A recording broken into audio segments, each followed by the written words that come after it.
Right, in these questions we're asked to turn these fractions into percentages. Now percent means out of 100, literally. So the best way to do it, and you can do it with nice easy ones, is to try and get the denominator or bottom number of the fraction to be 100. Now with this one it's quite nice because 5 goes into 120 times. So if we just multiply by 20, multiply by 20, we end up with 40. So 40 hundredths is the same as 40%. Now, another way of looking at that would be to say, well, I am actually finding 2/5 of 100. Now, 2/5 of 100, you might have seen how to do this from a previous video. We divide by 5, which is 20, times by 2, 40%. And we're going to use this principle when doing this one because 8 doesn't go nicely into 100.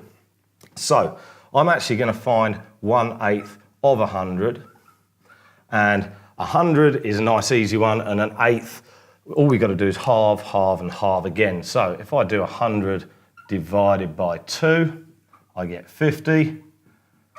50 divided by 2 gives me 25, and then 25 divided by 2 is 12.5. So we've actually got 12.5%.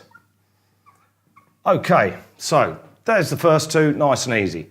This one, not quite so nice either because 40 doesn't go nicely into 100. So what I'm going to do here, and this is another little trick, is I'm going to make it out of 200 because I know 40 goes into 200 nicely.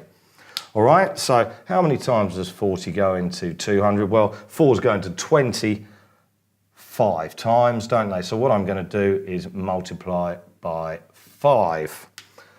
And I end up with 45 on the top. Now that's not a percentage yet. I've still got to halve it because percent means out of 100, as I said before. So this is about the one time you can use a decimal in a fraction. Halve that, I get 100. Halve this, I end up with 22.5, which is 22.5%.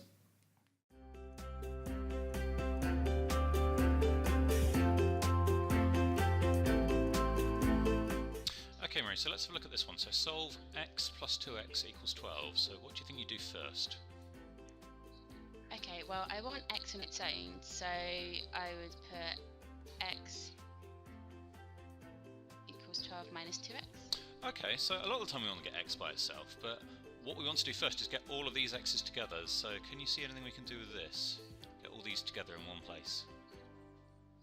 Oh, okay, it's 3x, isn't it? Yeah, so absolutely. 3x equals 12. Oh, and so x equals 4. Brilliant, spot on, well done.